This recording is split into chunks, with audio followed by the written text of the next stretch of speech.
이번 주간이 고난 주간이에요. 그래서 어떤 말씀을 준비할까 하다가 본문 말씀을 하나님께서 주셔서 말씀을 좀 나눠보도록 하겠습니다. 말씀의 제목은 십자가의 고난이 왜 필요합니까? 라는 제의 제목으로 말씀 속으로 들어가 보도록 하겠습니다. 여러분, 신앙생활을 하는 데 있어서 성도들이 가장 힘들어하는 부분이 뭐라고 생각하세요?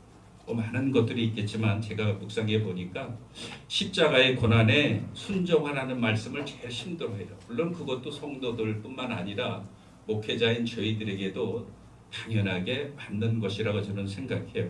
왜 그러냐면 우리가 십자가의 앞에 순종하려면요, 반드시 고난이나 고통이 필연적으로 따라오기 때문에 십자가의 고난이란 우리들에게 힘든 것인만은 부인할 수 없는 사실이에요. 그렇다면 여러분, 왜 성도들이 지금도 은혜 받고 축복받는 것은요 그토록 좋아하면서도 고난과 고통은 외면하고 싫어하는 걸까요? 왜냐하면요, 고난과 고통은 오늘 말씀을 보면 근본적으로 다르다라고 우리 주님은 우리들에게 말씀하고 계시기 때문에 그래요. 여러분, 우리가 당하는 십자가의 고난은요 죄를 이길 수 있도록 해주는 하나님의 은혜예요. 하나님의 사랑인데 우리가 그것을 잘 알지 못한다라는 거예요. 그러나 고통은 어때요? 죄를 해결하지 못해서 우리들에게 다가오는 죄의 본질이에요. 실체라는 거예요. 그래서 우리가 믿음 생활을 하면서 내가 고난 속에 있는 것은 기뻐해야 되는데 그 고난을 고통이라고 생각하면 힘들고 어려울 수밖에 없다라는 거예요. 본문 말씀을 제가 읽어드린 대로 20절 상반절에 있는 말씀을 보면 너희가 죄가 있어 매를 맞으면 무슨 소용이 있으랴. 죄를 지어가면서 우리가 살 수밖에는 없지만 매를 맞고 그것을 열심히 내가 버티려고 한들 그것이 무슨 소용이 있겠느냐, 이렇게 반문하시면서, 그러나 하반절에 있는 말씀을 보면 그러나 너희가 선을 행함으로 고난을 받고 참으면 이는 하나님 앞에서 아름답다라고 우리들에게 교훈해 주고 있는 줄 믿습니다. 여러분, 그렇기 때문에 십자가의 고난이나 연단 없이 우리가 신앙생활을 잘 할 수 있는 비결은 전혀 없다라고 저는 생각을 해요. 헌신과 봉사 더더욱 할 수 없습니다. 사명이나 직분 우리는 더더욱 감당할 수 없다라는 거예요. 그래서 고난은 우리들에게 필연적으로 다가온다라고 생각해야지, 고난이 왜 내 앞에 다가왔어? 고난이 나와는 상관없어.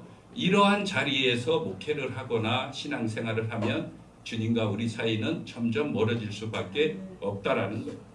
그러므로 여러분, 오늘도 주님께서 우리들을 대신해서 지신 그 십자가의 고난은 고통을 당하신 것이 아니에요. 슬픔을 당한 것이 아니라는 것입니다. 그것이 도리어 하나님께서 우리들에게 주시는 축복이요 은혜인 줄 믿습니다. 그렇기 때문에 여러분, 하나님은 오늘도 우리들의 삶 속에 내 의지와 상관없는 많은 여러 가지 일들을 끊임없이 고난이나 연단 속으로 우리를 밀어 넣으실 때가 있다라는 거예요. 왜요? 십자가의 고난에 동참하기 위해서 하나님은 우리를 그렇게 인도해 가신다라는 거예요.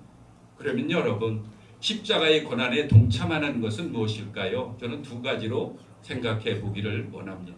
첫 번째로, 나와 아무런 상관이 없어 보이는 경험이나 일들도 십자가의 고난에 동참한다라고 우리가 믿음의 눈으로 바라봐야 돼요. 여러분, 문제가 있으면 그 문제보다도 그 문제를 통해서 우리를 만들어 가시고 다듬어 가시고 세워 가시고 인도하시는 하나님의 섭리를 볼 때에 그 문제가 두렵지 않다라는 거예요. 그래서 여러분, 우리는 하나님께서 우리들에게 내려주신 여러 가지 고난이나 손해보고 어리석은 일이라고 많은 사람들이 생각해요. 목회자들도 마찬가지. 목회를 하면서 여러분, 힘들 때가 언제요?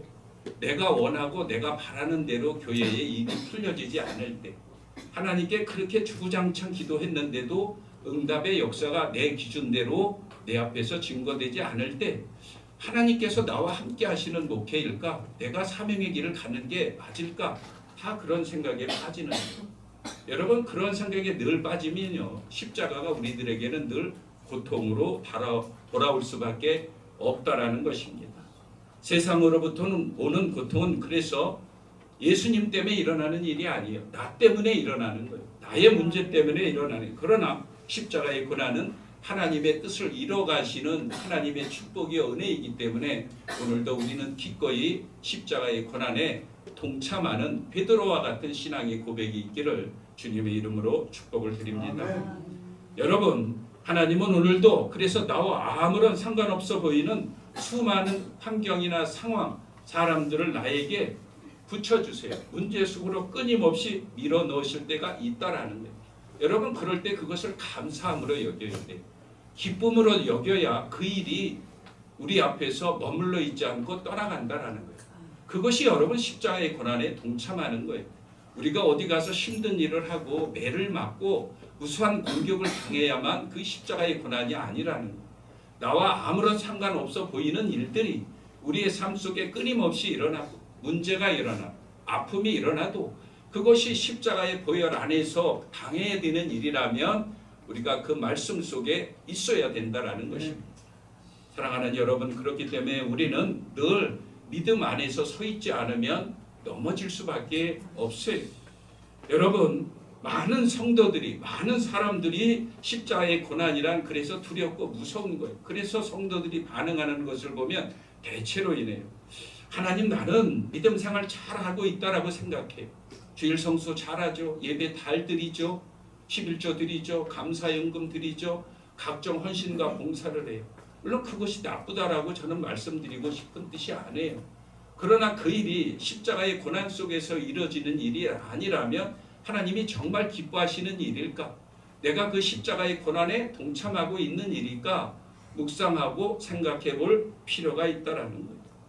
신앙훈련을 내가 체계적으로 잘 받는 성도라고 아무리 말을 해도요, 그 신앙 속에서 나의 고난의 의미가 퇴색되어 버리면 아무런 상관이 없는 신앙 공부라는 것입니다.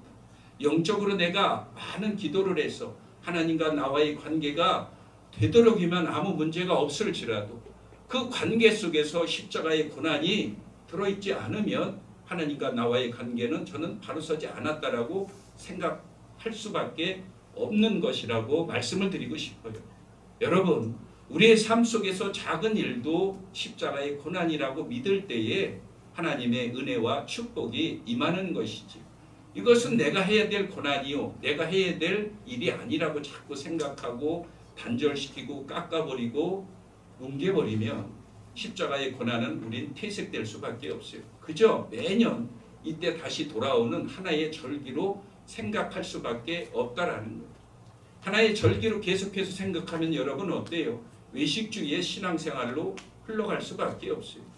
내가 목사니까, 내가 사역자니까 그저 사역에만 목이 매여서 하나님과 상관없는 일을 얼마나 많이 하는지 몰라요.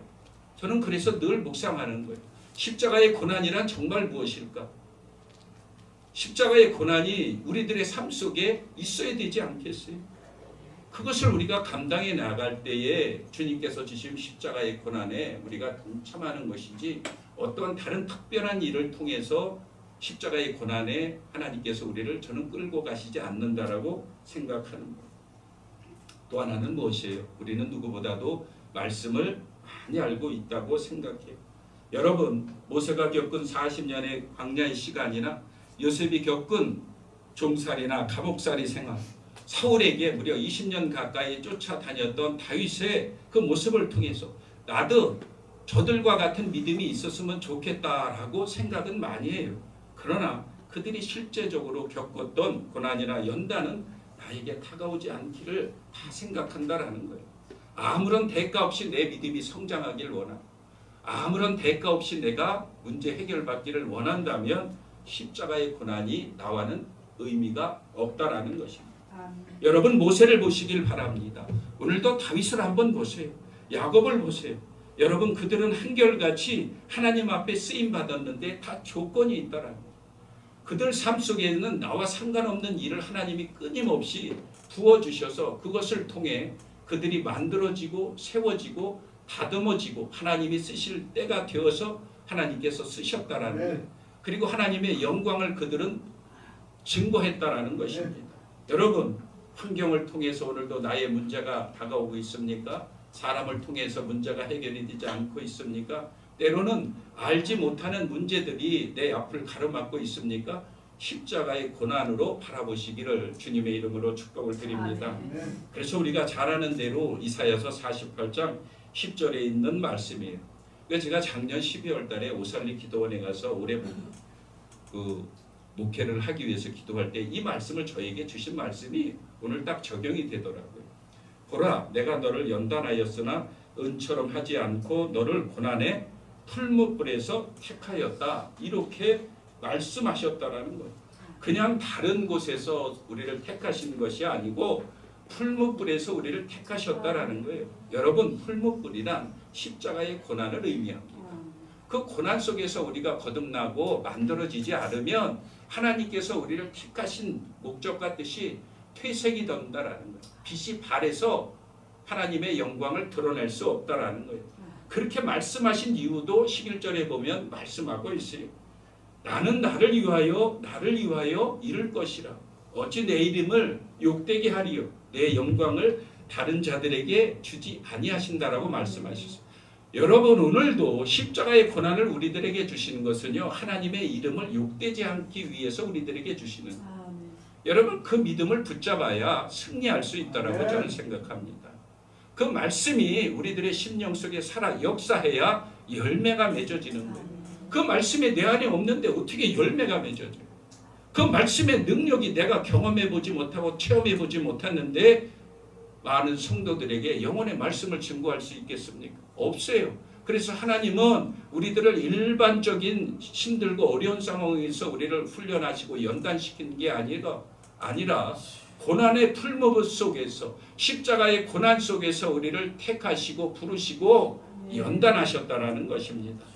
그래서 여러분, 지금도 그와 같은 고난의 풀무불을 통과하는 많은 믿음의 커다란 증인들이 저는 있다라고 생각해요. 그래서 한국교회가 살아있고 교회가 살아있고 성도들이 살아있고 주의 종이 살아있고 말씀이 선포가 되는 줄 믿습니다. 아멘. 오늘도 여러분, 그러한 영광을 드러내는 마라나타 성교 방송이 되시기를 주님의 이름으로 축복을 드립니다. 아멘. 마지막 한 가지로 여러분, 우리가 십자가의 고난에 기꺼이 동참하려면 어떻게 해야 됩니까? 내가 가지고 있는 모든 권리를 포기하는 것이 십자가의 고난에 동참하는 것이라는 거예요. 여러분, 지금도 많은 성도들이 십자가의 고난에 동참하는 일은요, 특별한 사람만, 하나님께서 특별히 부르시는 사람만 십자가의 고난에 동참하는 것이라고 생각하는 성도들이 의외로 많다라는 것입니다. 여러분, 그러나 이러한 생각이나 판단이 있으면 그것은 그릇된 신앙관에서 나온 저는 파생품이라고 생각을 해요. 왜냐하면 좀 전에도 제가 말씀을 드렸지만 하나님은 우리들에게 주신 환경이나 상황을 통해서 저나 여러분들을 관리하고 통제하고 있는 권리를 어떻게 해요? 포기하도록 요구하시기 때문에 그래요. 내가 가지고 있는 권리를 포기하지 않는 한 십자가의 고난에 동참하는 것이 아니에요. 내가 가지고 있는 것을 내가 꽉 움켜쥐면서 어떻게 내가 십자가의 고난에 동참할 수 있다라고 누구에게 이야기할 수 있겠어요? 강단에서 서서 선포할 수 있습니까? 저는 없다라고 생각해요. 여러분, 성경을 보면 욥이라는 인물이 등장을 하고 있어요. 욥은 우리가 잘 아는 대로 성경 말씀대로 온전하고 정직하고 하나님을 경외하며 악에서 떠난 자라고 말씀하고 있어요. 욥이 관리하고 통제하고 있었던 재물은 어때요? 부족함이 전혀 없었습니다. 동방에 사는 사람들 중에서 존경과 명예를 다 가진 사람이, 여러분, 이 세 가지만 얘기해도 욥과 같은 사람은 우리들의 살아가는 이 생활 속에서 없어요. 의로운 사람이 누가 있겠습니까? 정직하고 온전한 사람이 누가 있겠어요? 그런데 하나님은 욥에 대해서 그렇게 말씀하고 있어요. 그러자 사단이 다가와서 하나님께 그렇게 반문하고 있잖아요. 하나님, 욥이 하나님께 그렇게 신뢰하고 하나님의 은혜라고 이야기하는 것은 받은 조건부적인 대가가 있어서 하나님 앞에 그렇게 얘기하는 거고 하나님이 그렇게 보시는 겁니다 라고 사단의 이야기를 하나님이 들으셨어요. 그리고 사단이 한 이야기를 하나님은 허락해 주셨다라는 거예요. 여러분, 우리 이런 과정을 통해서 보면 많은 사람들은요, 욥이 환난과 역경과 고통을 통과하는 것에 대해서 많은 의미를 둬요. 묵상을 해요. 저는 그건 나쁘지 않다고 생각해요. 그러나 제가 보는 관점은 좀 달랐어요. 하나님께서 욥을 왜 축복해 주셨을까? 사단이 그토록 힘들고 어렵게 했는데도 믿음의 길에서 떠나지 않았을까? 여러분, 욥이 가지고 있었던 모든 것을 욥은요 기꺼이 포기했기 때문에 하나님이 후에 축복해 주시는 거예요. 십자가의 고난을 통과했기 때문에 욥에게 하나님이 축복해 주신 것이지 다른 것으로 인해서 의로워서 하나님의 영광을 드러내서 축복해 주셨다. 저는 그렇게 생각하지 않아요. 여러분, 오늘도 우리들의 삶 속에 내가 관리하고 통제하고 있었던 문제가 그런 일들이 있었으면 그것을 내려놔야 돼요. 십자가의 고난을 통해서 내려놓으라는 것입니다. 자녀들의 목숨까지도 욥은 하나님 앞에 포기했다라는 거예요. 우리들의 삶 속에서 그와 같은 문제가 있고 아픔이 있는 것은요, 내가 가지고 있는 권리를 포기하지 않아서 그래요. 내가 통제하고 있는 여러 가지 일들을 내가 주님 앞에 기꺼이 맡겨서 의탁하지 않기 때문에 하나님은 오늘도 우리를 끊임없이 십자가의 고난의 자리로 우리를 불러내시는 거예요. 그 소리를 들어야 우리가 십자가의 고난에 기꺼이 동참을 하는 거예요. 그리고 부활의 생명을 우리가 기쁨으로 맞이하게 되는 줄 믿습니다. 욥은 세 친구의 입을 통해서 조롱을 당하고 비판을 들었어요. 아내의 입을 통해서 하나님을 저주하고 죽으라는 우리가 정말로 듣기 싫은 소리를 들었지만 욥은 한마디도 대꾸하지 않고 어떻게 했어요? 내가 가지고 있었던 모든 것이 주께로부터 왔으니 주께서 가져가시는 것이 마땅합니다. 당연합니다. 그게 정상적입니다. 내가 가지고 있었던 모든 것을 포기했다라는 거예요. 그것이 십자가의 고난이라고 저는 담대하게 여러분들에게 말씀을 드리고 싶습니다. 여러분, 오늘도 내가 관리하고 있는 것이 있습니까? 내가 통제하고 있는 것이 있습니까? 그것을 끝까지 놓지 않고 하나님 앞에 맡기지 않고 잡으려고 발버둥 치고 있습니까? 우리는 십자가의 고난에 동참하는 것이 아니에요. 입으로는 얼마든지 할 수 있죠. 입으로 못하는 것이 무엇이 있겠어요? 입으로 다 할 수 있어요. 그러나 내가 한 입이 있다면, 내가 한 말이 있다면 내 삶 속에서 드러나야 돼요. 내 삶 속에서 역사가 되어야 돼요. 그것이 없으면서 내가 말하면 무슨 말이에요? 아무 말도 아니에요. 아무 얘기도 아니라는, 하나님과 관계없는 말이라는 거. 사랑하는 여러분, 욥기의 말씀을 들을 때마다 여러분들은 어떤 말씀이 나에게 주어지고 있습니까? 끝까지 말씀에 순종했더니 배가의 재산을 중이고 명예를 회복해 주신 말씀입니까? 그렇게 들으셔도 저는 은혜라고 생각해요. 여러분, 얻는 것도 어렵지만 지키는 것이 더 어렵다라고 많은 사람들이 이야기해요. 맞는 얘기예요. 그런데 그 얻은 것을 철저하게 포기했던 사람이 여러분 욥이라면 욥의 모습을 통해 오늘 저는 나의 모습을 좀 보길 원합니다. 내 사역의 모습을 돌아봐야 돼요. 내가 가르치고 양육하는 성도들의 모습을 봐야 돼요.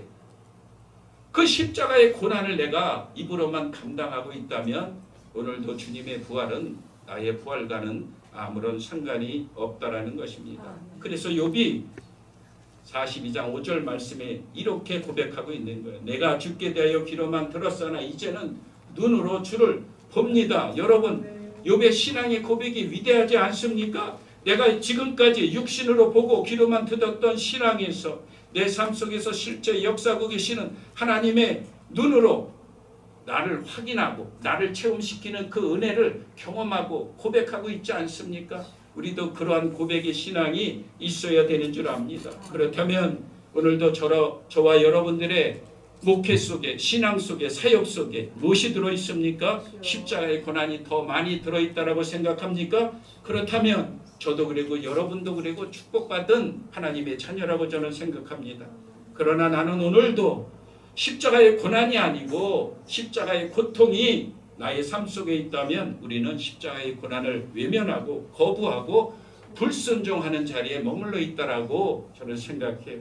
그래서 이사야서 1장 5절 6절에 있는 말씀처럼 너희가 어찌하여 매를 더 맞으라고 그렇게 패역을 거듭하느냐. 온 머리는 병들었고 온 마음은 피곤하였으며 발바닥에서부터 머리까지 성한 것이 없어 새로 만든 흔적뿐이거늘. 여러분, 이 말씀이 무엇입니까? 죄로부터 나오는 고통은 오늘 말씀처럼 알지 못하고 매를 맞는 것과 같은 것이기 때문에 징계라는 거예요.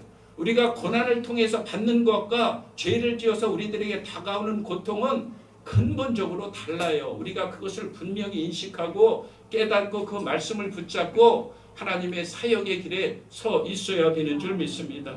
그러므로 여러분, 오늘도 십자가의 고난은 하나님의 자녀라면 마땅히 동참해야 될 사명이에요. 특별한 사람만이 하는 사명이 아니라는 것입니다. 하나님 오늘도 그렇기 때문에 저희들을 주님께서 주신 십자가의 고난에 끊임없이 불러내시는 거예요. 그 십자가의 고난 속으로 들어와야 네가 내 사명을 감당할 수 있어. 은혜의 자리를 끼칠 수 있어. 말씀을 증거할 수 있어. 그래서 말씀이 생명이 되어 구원의 역사를 이룰 수 있다라고 오늘도 우리들에게 말씀해 주고 계시는 줄 믿습니다. 여러분 오늘도 그 고난에 동참하려면 어떻게 해야 됩니까? 오늘도 내가 관리하고 있는 것이 있으면 포기해야 돼요. 내가 다스리고 통제했었던 것이 있으면 내려놓아야 돼요. 내 가정의 실권을 주님 앞에 내려놓아야 됩니다. 자녀들의 아픔과 문제 주님께 먼저 내려놓고 무릎을 꿇어야 돼요. 내가 붙잡고 있었던 부와 명예, 물질이 있습니까? 십자가의 고난 속으로 가차없이 밀어 넣어야 돼요. 그래야 하나님께서 해결해 주시고 축복해 주시는 줄 믿습니다. 마지막으로 고린도 후서 6장 8절에 있는 말씀을 가지고 말씀을 마치도록 하겠습니다. 우리는 속이는 자 같으나 참되고 무명한 자 같으나 유명한 자요 죽은 자 같으나 보라 우리가 살아있고 징계받은 자 같으나 죽임을 당하지 아니하고 근심하는 자 같으나 항상 기뻐하고 가난한 자 같으나 사람을 부유하게 하고 아무것도 없는 것 같으나 모든 것을 가진 자라고 사도 바울이 고백했던 것처럼 십자가의 고난의 주관을 통해 우리들의 삶 속에 우리들의 사역 속에 우리들의 신앙 속에 이러한 은혜와 축복이 넘쳐나시기를 주님의 이름으로 축복을 드립니다.